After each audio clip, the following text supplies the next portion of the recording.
말씀은 창세기 49장 1절에서 15절까지 말씀입니다. 야곱이 그 아들들을 불러 이르되 너희는 모이라. 너희가 후일에 당할 일을 내가 너희에게 이르리라. 너희는 모여 들으라. 야곱의 아들들아, 너희 아버지 이스라엘에게 들을지어다. 루벤아, 너는 내 장자요 내 능력이요 내 기력의 시작이라.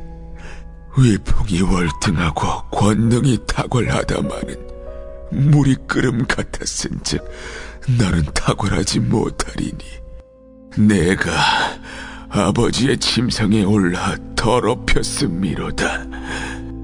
그가 내 침상에 올랐었도다. 시므온과 레위는 형제여, 그들의 칼은 폭력의 도구로다.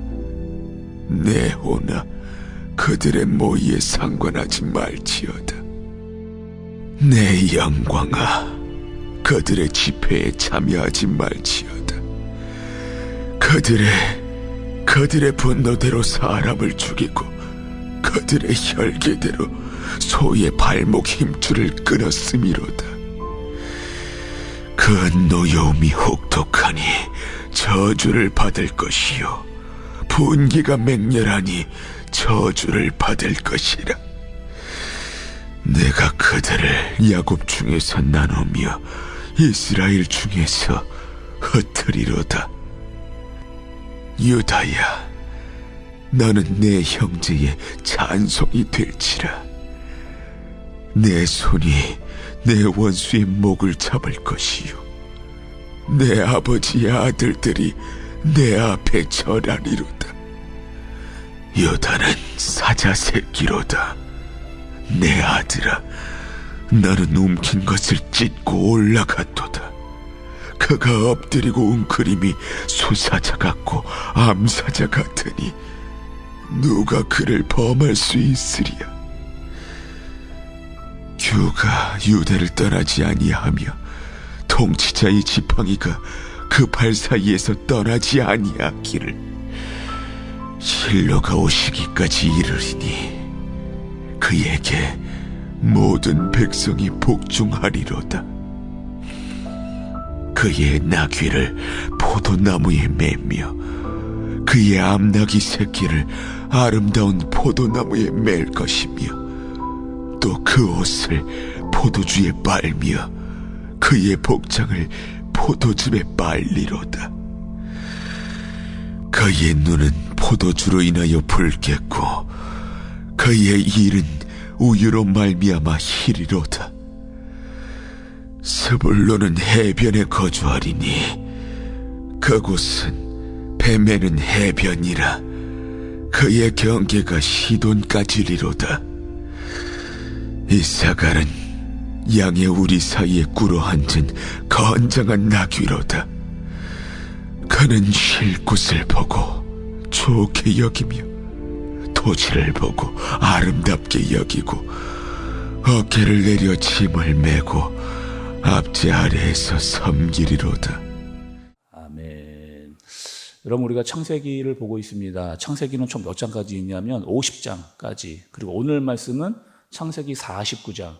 그러니까 우리가 지금 거의 창세기의 이제 막바지에 해당하는 부분을 말씀으로 보고 있습니다. 그리고 지금 상황은 야곱이 죽음을 눈앞에 두고 있는, 지금 야곱이 죽음을 눈앞에 두고 있는, 자기도 직감을 했습니다. 내 인생이 이제 얼마 남지 않았구나 라고 하는 사실을 이 야곱이 알았어요. 그리고 어제는 그럼 어떤 일을 했어요?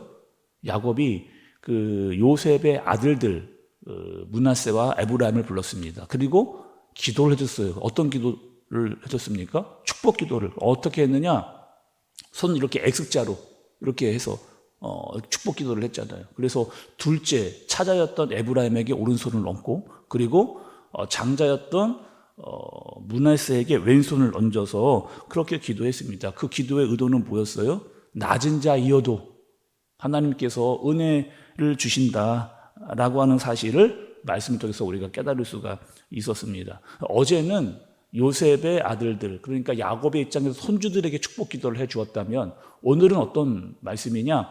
야곱의 12아들들을 다 부릅니다. 그리고 그 아들들에 대해서 너희들이 앞으로 있을 일에 대해서 이 야곱이 이야기해 주는 그런 말씀의 내용입니다. 아들이 여러분 총 12명이 있었잖아요. 야곱에게는. 첫 번째 아들은 누군가요? 첫 번째 아들은 루벤입니다. 이 루벤은 야곱의 장자였죠. 그리고 이 루벤은 야곱이 타향살이를 할 때 그 외삼촌 라반의 집에 있을 때 태어난 그런 아들입니다. 힘들고 또 외롭고 어려웠을 때 그렇게 얻었던 그런 아들, 얼마나 여러분 그 귀하고 좋았을까 야곱이. 그런데 여러분 3절과 4절의 말씀을 주시면 루벤이 어떠하다라고 하는 그 모습을 볼 수가 있어요. 너는 내 장남이고 너는 내 능력이고 너는 내 기력의 시작이다, 이렇게 야곱이 루벤에게 말해 줍니다. 그러니까 여러분 이런 사람이죠. 루벤은 외모가 굉장히 출중한 사람입니다. 그리고 키도 크고 몸도 건장한, 그러니까 모든 것을 다 갖추고 있는 그런 아들이 첫 번째 아들 루벤이었습니다. 또 여러분 4절에 보면 그 루벤의 성격이 나오는데 4절에 보시면 어떠했느냐? 물의 끓음 같다. 그 루벤의 성격이 물의 끓음 같다, 이렇게 말해주고 있어요. 그러니까 루벤에게는 얼굴도 잘생기고 키도 크고 뭐 모든 것이 다 갖춰진 사람이었는데 단점이 있었습니다. 어떤 단점이었냐면 성격이 불과 같은, 그리고 자기의 정욕을 제어하지 못하는, 그래서 그 아버지의 첩이었던 비라와 부정적인 관계를 맺은 사람이 바로 이 첫 번째 아들 루벤입니다. 한마디로 말하면 아버지의 침상을 더럽힌 자. 그래서 그가 가져 있던 장자로서의 모든 권한과 기회를 다 박탈당하는, 쏟아붓게 되어지는, 자신의 능력이 다 독이 되어지는, 그렇게 인생이 바뀌어버린 사람이 바로 이 루벤이라고 하는 야곱의 첫 번째 아들입니다. 그러면 두 번째, 세 번째 아들이 있어요. 두 번째 아들은 시므온이고 셋째는 레위입니다. 이 둘의 관계는 둘이 아주 형제 관계이면서도 친한 관계, 둘이 유독 친한 그런 관계였습니다. 그들은 어떻게 부르느냐? 여러분 5절의 마지막 부분을 좀 보세요. 이 시므온과 레위에 대해서는 야곱이 어떻게 이야기를 하는가? 5절의 말씀을 보시면 마지막 부분에 그들의 칼은 폭력의 도구로다. 그들의 칼은 폭력의 도구로다, 이렇게 이야기해 줍니다. 여러분 그 기억이 나세요? 이 시므온과 레위가 했던 일, 이 두 사람과 깊게 연루되어 있는 일이 있습니다. 어떤 일이었어요, 여러분? 그 과거에 여동생 디나 사건, 창세기에서 우리가 살펴봤던 그런 내용입니다. 어떤 일이었느냐? 여동생 디나였던 이 동생이 그 동네를 구경 나갔다가 그 지역에 세겜이라고 하는 사람에게 강간을 당한, 와 정말 어처구니 없는 이런 일들이 있었잖아요. 그리고 이 시므온과 레위는 어떤 일을 계획했느냐? 그 세겜과 그 사람들, 부족 사람들을 전부 다 할례를 시켜놓고 칼을 들고 들어가서 그들을 죽였던, 세겜 사람 전부를 무참하게 죽였던, 대량 살상을 했던, 하지 말아야 될 살인까지 저질렀던 사람이 바로 이 그 주동자가 시므온이고 레위였습니다. 야곱이 이렇게 이야기해 주는 거예요. 앞으로 너희들은 이런 일을 하지 못하게 될 것이다. 다 하나님을 흩어버릴 것이다. 너희의 자손들은, 이렇게 말씀을 하세요. 그래서 여러분 우리가 여호수아서도 봤는데 여호수아서 12장에 가면은 땅을 분배를 받습니다. 이 12지파들이. 그런데 시므온 지파는 어떻게 하느냐? 땅을 제대로 받지를 못해요. 그리고 그 유다 지파 속에 머물러 사는 그냥 족속이 되어지는 그런 지파가 바로 시므온 지파입니다. 또 레위 지파는 어떻게 되느냐? 레위 지파는 반전이 있어요. 어떤 반전이 있느냐? 출애굽할 때, 그리고 출애굽에서 이스라엘 사람들이 금송아지를 만들고 우상을 만들고 거기에 다 절을 하고 있을 때 이 레위 사람들은 하나님의 편에 서는 이런 일을 하게 됩니다. 그래서 그때 어떻게 되느냐? 그 레위 지파가 제사장 지파로 구별이 되어지는 그런 지파가 되죠. 그러나 이 레위 지파도 여러분 우리가 여호수아에서 봤지만 다 흩어져 사는, 군데군데 다 흩어져 사는, 흩어져서 뭘 했느냐? 하나님의 말씀을 가르치는 자로 살아가게 되어지는, 물론 죄는 졌지만 하나님께서 그들을 변화시키고 거룩한 일을 행하는 사람으로 변화되어지는 그런 모습을 우리가 레위를 통해서 보게 됐습니다. 네 번째 아들은 여러분 누구냐? 네 번째 아들은 유다입니다. 유다. 그리고 이 유다는 우리가 또 창세기 봤던 대로 어떤 일을 했던 사람이 이 유다다? 그 동생 11번째 동생이었던 이 요셉, 이 구덩이에 빠져 있을 때 이 요셉을 우리 그 애굽의 상인에게 팔아버리자 라고 그렇게 건의를 했던 그 형제들을 그렇게 동요시켰던 사람이 바로 이 유다였죠. 그러나 유다는 변화됐습니다. 달라졌어요. 어떻게 달라졌느냐? 그 흉년의 때, 여러분 기억나시죠? 애굽의 흉년의 때에 있을 때 막내 동생 베냐민을 위해서 자신의 목숨을 담보로 내놓았던 사람이 이 바로 유다라고 하는 사람이었고, 아버지를 깊게 생각했던 사람도, 성숙한 아들로 성장했던 사람도 바로 이 유다라고 하는 네 번째 아들이었습니다. 9절의 말씀을 좀 보시면 여러분 유다를 어떻게 비유하느냐 한번 보세요. 9절을 보시면 사자 새끼라고도 이야기하고 웅크린 숫사자 같다라고 이야기도 하고 또 암사자 같다. 여기서 지금 사자라고 이야기하는 것은 여러분 어떤 것을 이야기하냐? 왕의 권위를 이야기하는 겁니다. 이 사자라고 하는 것은 왕의 권위. 계속해서 이 유다 지파를 통해서 이 왕의 계보가 이어질 것이다 라고 하는 것을 야곱이 알려주는, 그리고 10절의 말씀을 여러분 보시기 바랍니다. 10절. 주가 유다를 떠나지 아니하며 통치자의 지팡이가 그 발 사이에서 떠나지 아니하기를 실로가 오기까지 이르리니 그에게 모든 백성이 복종하리로다. 그러니까 이 말씀은 유다 지파를 통해서 계속해서 왕이 나올 것이다 라고 하는 의미를 알려주고, 또 여러분 예수님이 어디 지파를 통해서 오시느냐? 이 바로 유다 지파를 통해서 유다 지파의 족보를 따라서 예수님이 이 땅에 오시는 그 사건도 지금 벌써 말씀 속에서 기록이 되어져 있는 것을 볼 수가 있습니다. 그리고 여러분 다섯 번째, 여섯 번째 아들은 스불론과 이사갈입니다. 스불론은 13절에 보니까 해변가에 거주한다, 해상무역으로 부유해질 것이다 이렇게 말씀해 주시고, 이사갈은 14절 끝에 부분을 보니까 꿇어앉은 건장한 나귀로다. 이사갈은 꿇어앉은 건장한 나귀로다.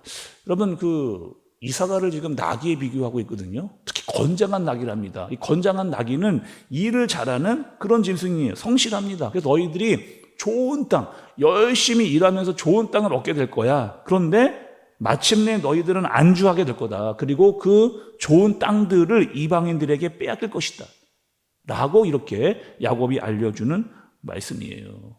자, 여러분 오늘 야곱이 12명의 아들 중에 6명의 아들들에게 너희들이 앞으로 있을 일에 대해서 야곱이 이야기를 해주는 그런 말씀입니다. 근데 여러분 어떠세요? 이렇게 할 수 있잖아요. 야곱이 12명을 다 불러 모으는 거예요, 한 번에. 그리고 똑같이 축복할 수 있습니다. 너희는 앞으로 은혜를 받을 거야, 앞으로 너희는 축복을 받을 거야 라고 할 수도 있는데, 다 불러놓고 한 번에 다 이야기를 해주지 않고 한 사람 한 사람을 불러가지고 그 한 사람에게 해당하는 이야기를 지금 말해주고 있는, 그리고 앞으로 너희들이 어떠한 인생을 살아가게 될 것이다 라고 야곱이 알려줍니다.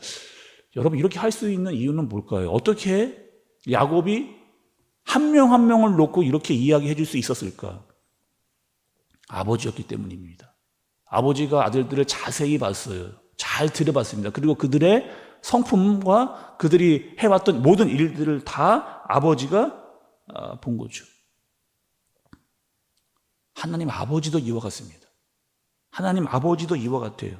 저와 여러분 한 사람 한 사람을 다 지켜보고 계신 분이 바로 하나님 아버지입니다. 우리의 마음, 우리의 성격, 우리의 강점과 단점, 우리의 장점과 단점, 그리고 강점과 약점, 그리고 우리의 모든 말과 태도를 다 알고 계시는 분이 바로 하나님 아버지세요. 그리고 오랫동안 우리를 계속해서 지켜보셨습니다. 하나님 우리에게 뭘 원하실까요? 여러분, 하나님 우리에게 뭘 원하실까요? 하나님을 믿는다라고 이야기를 하면서 하나도 변하지 않는, 마치 영적으로 어린아이와 같은 그런 모습을 하나님께서 원하실까? 하나님 믿는다고 이야기하면서 잘못된 길로 가고 악으로 빠지는 그런 우리를 하나님께서 그렇게 되기를 원하실까? 좋아하실까? 우리가 지금 야곱을 보고 있잖아요. 야곱의 인생을 한번 이렇게 뒤돌아보세요. 참 험악한 인생을 살았습니다. 험악한 인생을 살았는데 여전히 야곱은 그들의 성품, 또 그의 마음, 태도가 날마다 달라지고 성장했던, 힘들고 어려운 시기에도 여전히 변화하고 성숙하고 성장했던 그런 야곱. 하나님은 그런 사람들을 보기 원하시는 거죠. 하나님의 말씀을 따라 또 하나님을 가까이 하면서 하나님의 마음을 닮아가는, 하나님의 나라에 합당한 사람으로 성장되어지는 그런 사람들을 하나님은 찾고 원하고 계신다는 것. 우리 또한 하나님의 사람으로 하나님의 마음을 닮아가는 그런 하나님의 사람들 되어지는 저와 여러분들 되어지시기를 간절히 바랍니다. 특별히 여러분, 아들들 잠깐만 더 언급하고 오늘 말씀을 마치려고 할게요. 루벤, 모든 것을 다 갖췄던 사람이에요. 그러나 어떻게 했습니까? 아무런 훈련도 없었어요. 아무런 훈련도 없었습니다. 그렇게 되니까 어떻게 하는 거예요? 자기의 성격대로, 제어되지 않는 정욕대로, 그냥 끓어오르는 물로 그렇게 살았습니다. 시므온과 레위, 세상에 알을 끊어내야 되는데 끊어내지 잘 못하고 하나님께로 와야 되는데 뒤늦게서야 깨달았던 사람들의 모습, 그리고 유다를 보면서 계속해서 성장하고 병화되어지는 모습을 살펴보게 된 거죠. 우리는 여러분 어떻게 해야 된다? 하나님과 가까워져야 된다. 죄와 멀어져야 한다. 그리고 하나님의 마음을 닮아 계속해서 성장하고 성숙되어지는 그런 저와 여러분들 되어지시길 예수님의 이름으로 축복합니다. 기도하겠습니다. 하나님 아버지, 오늘 말씀을 보면서 나 자신을 돌아봅니다. 혹여나 내 안에 있는 분노, 정욕, 잘못된 생각과 마음으로 소중한 복들을 쏟아버리고 있지는 않은지, 내 안에 잘못된 악한 생각들로 잘못된 것들을 내 안에 쌓고 있지는 않은지 날마다 나 자신의 연약함을 말씀으로 돌아보게 됩니다. 하나님, 잘하지 않는 모습으로 그대로 있지 않게 해주시고 예수님을 따라 성장하고 성숙하고 그 믿음이 날마다 예수님을 따라 자라나는 우리가 되게 하여 주옵소서. 그 태도에 맞는 모습이 있게 해 주옵소서. 예수님의 이름으로 기도드리옵나이다. 아멘.